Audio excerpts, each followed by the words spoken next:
La nuit du 3 janvier 2026 a failli tout renverser. En moins de 6 heures, des fonds occultes, des ordres chiffrés et des silhouettes armées ont convergé vers la résidence présidentielle, pendant qu'à Kampala, un général isolé recoupait des rumeurs et des signaux, dont un transfert de 70 millions de francs CFA et une frappe annoncée à 23 G avant de déclencher une alerte qui a brouillé le plan.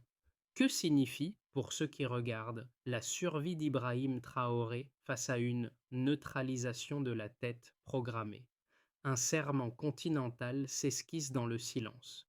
Ce récit propose une lecture précise d'une nuit où le destin d'un État a tenu à la qualité de l'anticipation plutôt qu'à la force brute. Il promet au lecteur une compréhension claire des mécanismes qui ont transformé des signaux faibles en décisions rapides et une menace létale en coordination régionale. L'enjeu est simple à formuler et difficile à atteindre. Comprendre comment prévenir avant de subir. Au-delà de l'épisode sécuritaire, l'affaire pose une question de méthode. Elle interroge la capacité d'acteurs africains à partager du renseignement sans intermédiaire, à agir sans mise en scène et à produire des preuves traçables plutôt que des récits commodes. Pour Ibrahim Traoré, les preuves n'étaient pas seulement personnelles, elles engageaient la crédibilité d'un pouvoir qui revendique la rupture avec des dépendances anciennes. Ce qui est en jeu dépasse donc un homme et une date. Il s'agit de savoir si une vigilance coordonnée peut devenir une norme durable ou si elle restera une exception née de l'urgence. La suite examine les faits, les chiffres et les choix qui permettent de trancher entre ces deux voies. La révélation centrale tient en deux phrases et un chiffre. La frappe était programmée pour le 3 janvier 2026 à 23 heures et 70 millions de francs CFA avaient transité en 3 semaines vers des comptes écrans liés à d'anciens officiers, un montant trop modeste pour alerter seul mais décisif une fois recoupé. À cet instant, il ne s'agissait plus d'une rumeur, mais d'une mécanique complète visant Ibrahim Traoré. Pour comprendre comment cette mécanique a été déjouée, il faut revenir au contexte des signaux faibles. Rien, au départ, ne semblait sortir de l'ordinaire. Des déplacements officiels improvisés, des réunions brèves dissimulées derrière des projets humanitaires et des officiers soudainement silencieux. Pris isolément, chaque élément pouvait être expliqué. Croisés, ils dessinaient une architecture connue des services aguerris, celle d'une opération étrangère maquillée en crise interne. Depuis Kampala, le général Muhoozi Kainerugaba reconnaît une symétrie déjà observée ailleurs. Les messages interceptés évoquent une neutralisation de la tête, formule codée qui ne laisse guère de doute sur la cible. L'alerte transmise vers Ouagadougou agit comme un séisme administratif. En quelques heures, les flux financiers, les communications chiffrées et les mouvements d'unités sont replacés sur une même ligne temporelle. La coïncidence devient preuve. Le contexte régional explique aussi la gravité de la situation. Le Sahel est marqué par une succession de coups d'État où la surprise joue un rôle central. Ici, la nouveauté réside dans l'anticipation. Les analystes burkinabés ne découvrent pas un complot après son déclenchement, mais avant, grâce à une coopération discrète entre capitales africaines, sans médiation extérieure. Cette mini-révélation change la nature du récit. Elle ne raconte pas une victoire militaire spectaculaire, mais l'émergence d'un réflexe. Traiter des données, comparer des fragments et agir avant que la violence ne devienne visible. La question posée au départ trouve un premier élément de réponse. La survie d'un dirigeant tient parfois moins à la chance qu'à la capacité collective de lire les signes avant-coureurs. Dans cette séquence, le récit ne s'organise pas autour d'un héros spectaculaire, mais d'un personnage guide dont la fonction est d'orienter l'action. Depuis Kampala, Muhoozi Kainerugaba agit comme un veilleur méthodique. Son rôle n'est ni politique ni médiatique. Il consiste à reconnaître des motifs, à comparer des fragments et à décider sans délai lorsque la convergence devient trop nette pour être ignorée. Cette posture explique pourquoi l'alerte a été transmise avant l'aube, sans déclaration publique ni recherche de crédit. À Ouagadougou, l'impact est immédiat, mais volontairement discret. Les services de sécurité burkinabés, déjà sur le qui-vive, reçoivent des informations partielles qu'ils complètent avec leurs propres observations. Des unités sont redéployées sous couvert d'exercice. Des communications internes sont volontairement ralenties pour éviter toute fuite. Dans le bureau présidentiel, Ibrahim Traoré écoute les rapports sans interrompre, puis tranche en une phrase. Agir sans bruit. Cette instruction donne le ton de toute la riposte. Un premier micro-cas illustre cet impact précoce. Près de la frontière, une unité signalée comme inactive reprend soudain une posture défensive renforcée non pour intercepter, mais pour observer. Les mouvements suspects cessent presque aussitôt. Un second cas concerne les flux financiers Dès que certaines alertes sont confirmées, des retraits en liquide se figent, signe que les acteurs en face ont perçu un changement d'environnement sans en comprendre la cause. Ces effets précoces montrent que l'action ne commence pas au moment de l'affrontement, mais bien avant. La simple possibilité d'être observé modifie le comportement des conspirateurs. C'est là l'enseignement principal de cette phase. La prévention n'est pas visible, mais elle produit déjà des résultats mesurables. Il s'avère que anticiper réduit la violence avant qu'elle n'éclate. L'activation commence sans signal public, presque à contretemps de ce que l'on attend d'une crise sécuritaire. À Ouagadougou, rien ne change en apparence. Les marchés restent ouverts, les écoles fonctionnent, la circulation conserve son rythme ordinaire. Cette normalité est un choix stratégique. Elle vise à ne pas alerter ceux qui comptent sur la panique ou sur des signes visibles de tension pour ajuster leur calendrier. Pendant ce temps, les postes de surveillance sont renforcés. Les patrouilles modifient discrètement leur trajectoire et les frontières deviennent des lignes sous tension, non pour fermer, mais pour observer. Le point de bascule intervient lorsque les informations convergent dans une fenêtre temporelle étroite. Les analystes confirment que l'action doit avoir lieu le 3 janvier, tard dans la soirée. L'ordre n'est pas de frapper, mais d'attendre. Ibrahim Traoré insiste pour que rien ne paraisse anormal, convaincu que toute démonstration prématurée pourrait accélérer le plan adverse. Cette retenue marque une rupture avec des réflexes plus anciens, où la démonstration de force précédait souvent l'analyse complète. Le climax se joue en quelques minutes, mais il est préparé sur plusieurs heures. À partir de 22h30, les transmissions suspectes commencent à se figer. Un contre-signal, déclenché depuis un centre militaire, brouille les communications des assaillants. Privées de coordination, certaines unités avancent à l'aveugle. L'une tente d'approcher la résidence présidentielle et se heurte à un dispositif déjà en place depuis l'après-midi. Une autre cherche à saboter une base de drones sans savoir qu'elle est observée depuis des positions élevées. À 23h05, l'initiative a changé de camp.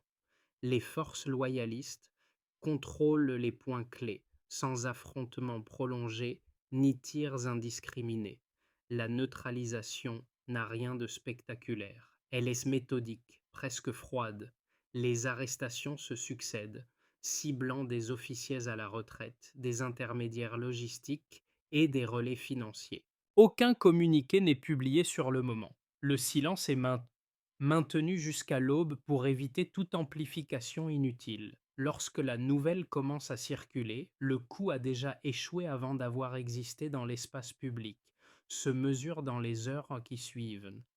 Les flux bancaires identifiés cessent brutalement. Les communications chiffrées se taisent. Dans les réseaux clandestins, la peur change de camp. Ce n'est plus l'État qui redoute une surprise, mais les conspirateurs qui découvrent qu'ils ont été lus avant d'agir. Pour Ibrahim Traoré, l'épisode confirme une intuition stratégique. La survie politique passe par la maîtrise du tempo, non par la surenchère. À l'échelle régionale, la séquence laisse une trace plus profonde. Pour la première fois, depuis des décennies, deux capitales africaines ont coordonné leur défense sans intermédiaires extérieurs, sur la base d'une confiance construite en amont. Cette coordination n'a pas seulement empêché un assassinat ciblé, elle a montré qu'une autre manière de gérer la sécurité était possible, fondée sur la circulation rapide de l'information et la retenue opérationnelle. Ainsi, la ligne des événements ne raconte pas un affrontement héroïque, mais une série de choix précis, chacun visant à réduire la probabilité de violence ouverte. Activation discrète, climax contenu, rémanence silencieuse. Cette séquence redéfinit ce que signifie gagner dans un contexte de déstabilisation politique. La phase quantitative apporte un éclairage plus tranchant que le récit opérationnel. Elle repose sur trois mesures clés, chacune lisible seulement lorsqu'elle est comparée à un point de départ.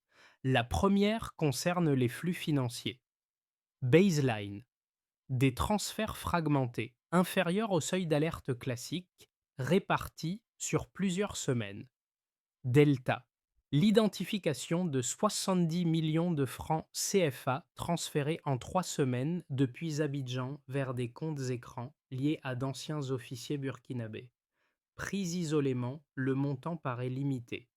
Mis en perspective avec des précédents régionaux, ils correspondent au financement minimal d'une opération de déstabilisation ciblée, suffisante pour rémunérer des relais et acheter des loyautés ponctuelles. La deuxième mesure porte sur le rythme des rencontres clandestines. Baseline, des déplacements officiels fréquents dans la sous-région, difficiles à distinguer d'une activité diplomatique ordinaire. Delta, la confirmation de plusieurs réunions secrètes entre novembre et décembre 2025, réparties sur 4 pays et limitées à moins d'une heure chacune. Cette brièveté n'est pas anodine. Elle correspond à une logique de réduction de traces observée dans d'autres tentatives de coup d'État, où l'essentiel des instructions est transmis par mot de code plutôt que par document. Le changement n'est pas tant dans le nombre de rencontres que dans leur cadence et leur synchronisation. La troisième mesure concerne les signaux techniques. Baseline, un usage irrégulier de canaux chiffrés et de moyens de paiement alternatifs, déjà présents dans certaines économies informelles. Delta, la détection de 8 transactions en cryptoactifs reliées à des adresses déjà repérées dans d'autres affaires de mercenariat régional. Ce chiffre est faible en volume, mais élevé en signification. Il établit un lien indirect avec des réseaux connus et surtout, il démontre que la tentative du 3 janvier s'inscrivait dans une série, non dans un épisode isolé. Chaque chiffre est accompagné d'une lecture explicative simple. Les 70 millions de francs CFA montrent que le financement cherchait la discrétion plutôt que la masse. Les réunions brèves indiquent une stratégie de coordination éclatée, conçue pour survivre à l'arrestation d'un seul acteur. Les transactions en cryptoactifs révèlent une hybridation des méthodes, mêlant pratiques locales et outils transnationaux. Ensemble, ces données dessinent une cartographie cohérente du risque. Pour Ibrahim Traoré, ces éléments chiffrés ont une valeur qui dépasse la justification a posteriori. Ils servent de carte d'alerte. Chaque variation par rapport à la normale devient un indicateur précoce, exploitable, avant que la violence ne se matérialise. Lors de la consolidation du rapport remis le 5 janvier, les analystes insistent sur ce point. Ce ne sont pas les montants absolus qui sauvent un État, mais la capacité à détecter des écarts significatifs. Cette approche par le delta modifie la doctrine de sécurité. Elle déplace l'attention des événements visibles vers les anomalies discrètes.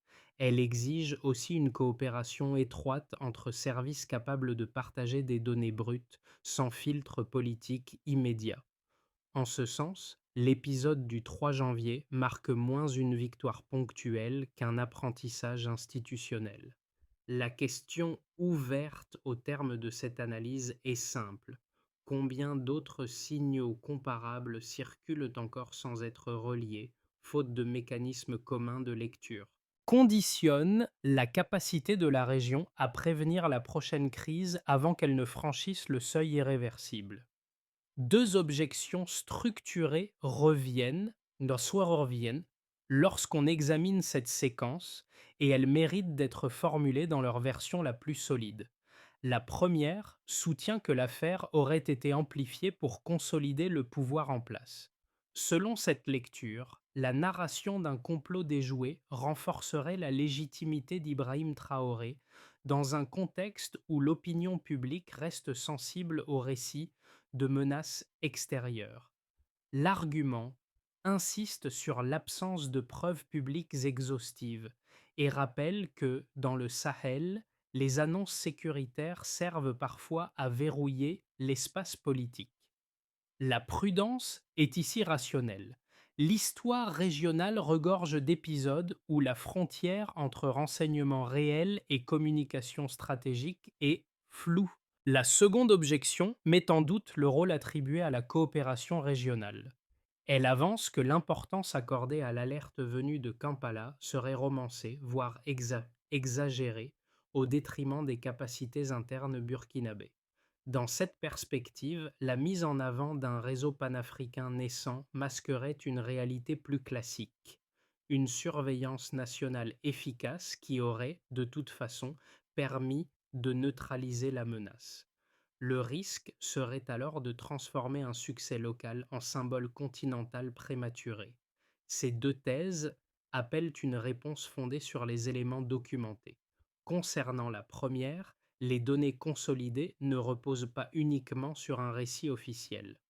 Les transferts financiers, les enregistrements vocaux et les communications brouillées ont été recoupés par plusieurs partenaires régionaux, dont le Niger et le Ghana, avant la nuit du 3 janvier. Ce point est décisif. La validation croisée réduit fortement la probabilité d'une construction unilatérale. De plus, la base légale des arrestations s'appuie sur des traces comptables et techniques difficiles à fabriquer a posteriori sans laisser d'incohérence. Sur la seconde objection, les archives militaires consultées par une commission interafricaine indiquent une mobilisation effective de réseaux de confiance dès le 28 décembre 2025. Cela ne nie pas l'efficacité des services burkinabés. Cela montre au contraire une complémentarité. L'alerte externe n'a pas remplacé l'action interne, elle l'a accélérée. La différence entre une menace subie et une menace anticipée tient précisément à ce gain de temps. Final n'idéalise donc ni les acteurs ni le dispositif. Elle établit un fait plus sobre. La coordination a existé, elle a produit des données exploitables et ces données ont influencé la décision avant le passage à l'acte. Ce constat ne transforme pas l'épisode en mythe fondateur, mais il invalide l'idée d'une simple mise en scène sans substance. Ce qui change véritablement à ce stade du récit n'est ni la nature de la menace ni l'identité des acteurs, mais la perception de ce qui est désormais possible. Jusqu'ici, la coopération sécuritaire africaine relevait surtout de déclarations d'intention, souvent conditionnées par des cadres extérieurs. L'épisode du 3 janvier introduit un déplacement net.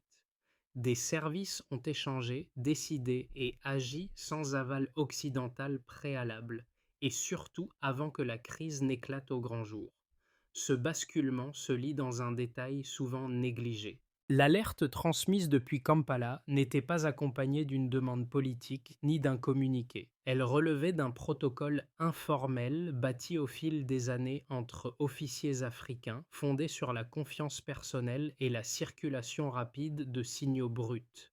Autrement dit, le cœur de l'opération n'était pas institutionnel mais relationnel. Cette architecture légère a permis une vitesse de réaction impossible dans des cadres plus lourds. Pour Ibrahim Traoré, cette révélation redéfinit l'enjeu. La survie de la nuit du 3 janvier n'est plus seulement celle d'un dirigeant, mais celle d'une idée opérationnelle. L'Afrique peut anticiper ses propres blessures. Cette capacité ne garantit ni la stabilité durable ni l'absence de conflits futurs. Elle introduit cependant une rupture symbolique forte, celle d'un continent qui ne se contente plus de réagir après coup. La question qui s'ouvre alors est moins factuelle que stratégique. Si cette coordination a fonctionné une fois, peut-elle devenir une habitude ou restera-t-elle une exception née d'une urgence extrême? Conditionne tout ce qui suit car elle détermine si l'épisode du 3 janvier sera retenu comme un incident isolé ou comme un point d'inflexion durable. Les effets de la nuit du 3 janvier ne se limitent pas au champ sécuritaire. Ils se déploient différemment selon les acteurs concernés, avec des conséquences mesurables à court et moyen terme. Pour l'État burkinabé, la première conséquence est institutionnelle. La tentative avortée accélère une réorganisation des forces de sécurité et la création d'une cellule de contre-ingérence placée sous supervision directe. L'objectif n'est pas d'augmenter les effectifs, mais de mieux tracer les flux financiers et informationnels. Dans les semaines suivantes, un audit complet des circuits de financement militaire est annoncé, une initiative rare dans l'histoire récente du pays qui vise à transformer un épisode défensif en réforme structurelle. Du côté des entreprises locales, l'impact est plus ambivalent. La stabilité immédiate rassure certains acteurs économiques et les indicateurs de confiance remontent sensiblement selon les données régionales disponibles. Toutefois, cette amélioration s'accompagne d'un ralentissement des contrats d'importation. Les opérateurs préfèrent différer des engagements lourds tant que le nouvel équilibre sécuritaire n'a pas fait ses preuves. La conséquence pratique est une reprise prudente, moins spectaculaire mais plus résiliente, où la mémoire de l'instabilité passée freine toute euphorie. Pour les citoyens, la conséquence est avant tout symbolique. Dans les rues de Ouagadougou, la nuit du 3 janvier devient un repère collectif. Les témoignages évoquent un silence tendu, puis un soulagement presque incrédule au matin. Les soldats sont salués non comme des héros lointains, mais comme des proches ayant partagé le risque. Le nom d'Ibrahim Traoré circule avec une gratitude contenue, dépourvue de triomphalisme. Cette perception nourrit un sentiment de dignité retrouvée, sans effacer la conscience d'une fragilité persistante. À l'échelle régionale, l'effet dépasse le Burkina Faso. La coopération discrète entre services du Sahel s'intensifie dans les mois qui suivent. L'Union africaine annonce un projet pilote d'échange d'informations inspiré directement des mécanismes utilisés lors de cette opération. Des officiers du Niger, du Ghana et du Nigeria confirment l'adoption de protocoles similaires. Dans le même temps, certains partenaires internationaux suspendent ou revoient des coopérations économiques, signe que cette autonomie nouvelle suscite autant de respect que de méfiance. Ces conséquences croisées dessinent un tableau nuancé. La tentative avortée ne produit ni miracle économique ni sécurité absolue. Elle redéfinit cependant les rapports de force et les attentes. Elle montre que la prévention peut générer des effets politiques, sociaux et régionaux tangibles, même en l'absence de victoires militaires visibles. Reste alors une interrogation centrale. Ces gains dispersés peuvent-ils être consolidés sans recréer les vulnérabilités qu'ils cherchent précisément à dépasser? Trois trajectoires plausibles se dessinent à l'horizon des prochains mois, chacune reposant sur des choix observables plutôt que sur des paris abstraits. Scénario de base. Si les mécanismes mis en place après le 3 janvier sont maintenus, la stabilité s'enracine lentement. Les services de sécurité poursuivent l'échange régulier de signaux avec leurs homologues du Sahel, sans publicité excessive. La population retrouve un quotidien plus prévisible, tandis que le gouvernement consolide des alliances africaines pragmatiques et évite les confrontations frontales avec des partenaires extérieurs. Dans ce cadre, Ibrahim Traoré reste fidèle à une ligne de vigilance, d'austérité et d'indépendance, en privilégiant la continuité à l'effet d'annonce. Scénario optimiste. L'épisode avorté devient d'un tournant symbolique assumé. Le modèle de coopération testé entre Kampala et Ouagadougou inspire d'autres pays. Le Niger et le Mali officialisent un réseau panafricain d'alerte précoce soutenu par l'Union africaine. Des protocoles communs de suivi des flux financiers et des communications sensibles sont adoptés, réduisant la fenêtre de surprise pour toute tentative de déstabilisation. Dans cette hypothèse, le Burkina Faso est perçu non comme un foyer de crise, mais comme un laboratoire d'une doctrine de défense africaine plus autonome. Scénario pessimiste. Les forces mises en échec cherchent leur revanche par des moyens indirects. Plutôt que des actions armées visibles, elles privilégient que le crédit, la désinformation et la pression économique graduelle. Des partenariats sont suspendus, des campagnes de doute s'installent et la fatigue sociale devient un facteur de fragilisation. La menace ne disparaît pas. Elle change de forme, plus lente, moins spectaculaire, mais plus corrosive. Les avertissements répétés de certains officiers prennent alors un sens nouveau. Le danger revient rarement sous la même apparence. Ces trois scénarios partagent un point commun. Aucun ne garantit la paix sans une mémoire active. Le facteur décisif n'est pas l'événement initial, mais la capacité à en tirer des routines durables. Si les données continuent d'être partagées, si les écarts sont surveillés, alors la prévention reste possible. Si l'attention faiblit, alors la surprise reprend ses droits. Cette condition simple résume l'enjeu stratégique des mois à venir.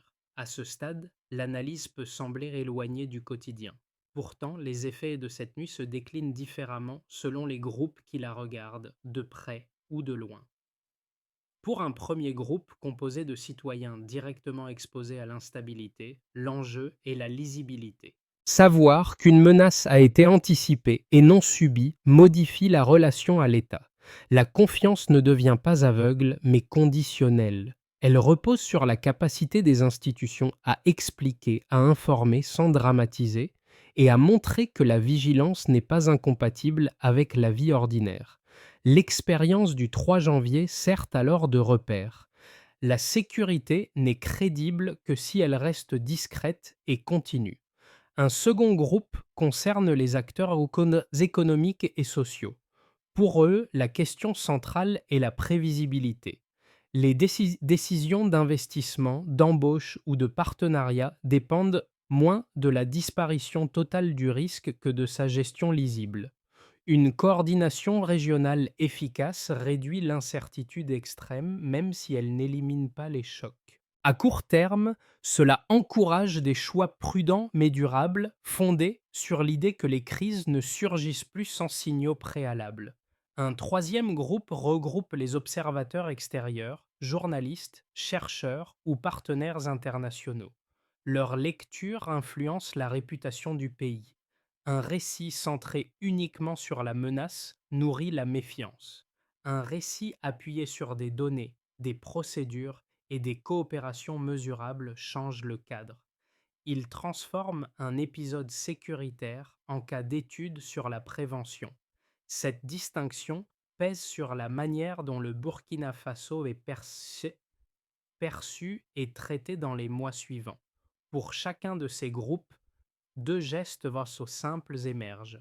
Le premier consiste à prêter attention aux signaux faibles plutôt qu'aux annonces spectaculaires. Le second est de relier les faits aux chiffres afin d'éviter que l'émotion ne remplace l'analyse. La vigilance collective commence souvent par ces pratiques modestes, répétées, rarement visibles. Ainsi, la nuit du 3 janvier n'impose pas une réaction uniforme. Elle invite à une posture partagée, observer, comparer et refuser l'indifférence. C'est à ce niveau que le récit rejoint le public, non comme spectateur passif, mais comme maillon d'une chaîne de prévention plus large. La séquence du 3 janvier débouche sur une feuille de route pragmatique, pensée pour transformer une réussite ponctuelle en capacité durable. Elle s'articule autour de 4 étapes, chacune assignant un acteur, un horizon temporel et un indicateur de suivi. Étape 1. Institutionnaliser l'échange de renseignements. Les services du Burkina Faso, en lien avec leurs homologues du Sahel, formalisent un protocole d'alerte commun. Délai 3 mois. Mesure nombre de signaux partagés et délai moyen de transmission. Étape 2. Sécuriser les flux financiers. Un audit régulier des circuits sensibles est confié à une cellule conjointe défense-finance. Délai 6 mois. Mesure écart détecté par rapport au baseline historique. Étape 3. Renforcer la réaction rapide. Des unités hybrides, civiles et militaires, sont formées pour décider sans attendre un feu vert politique en cas d'anomalie critique. Délai 9 mois. Mesure temps de décision entre alerte et action. Étape 4. Cultiver la vigilance citoyenne. Une communication factuelle, périodique, explique les principes sans révéler d'opération. Délai continu. Mesure confiance, déclarée et compréhension des risques. Pour Ibrahim Traoré, l'enjeu n'est pas d'ériger un modèle figé, mais d'ancrer des routines vérifiables.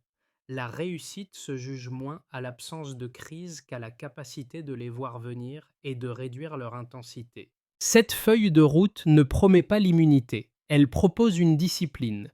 La question devient alors opérationnelle. Ces étapes seront-elles tenues dans le temps, au-delà de l'urgence initiale? Revient alors à son motif discret, celui du veilleur évoqué plus tôt. Ni figure héroïque, ni stratège flamboyant, mais une présence attentive qui relie des fragments avant qu'ils ne deviennent des ruines. Dans la cour encore silencieuse du palais, au matin du 4 janvier, cette image prend corps. Les traces de pneus sont visibles, les postes sont encore en place, et l'agitation de la veille a laissé une fatigue contenue.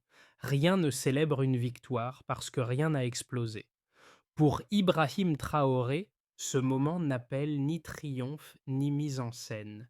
Il rappelle plutôt la fragilité d'un équilibre précaire maintenu par des décisions prises en amont, loin des caméras. Le même esprit prévaut à Kampala, où l'alerte a été donnée sans attente de reconnaissance.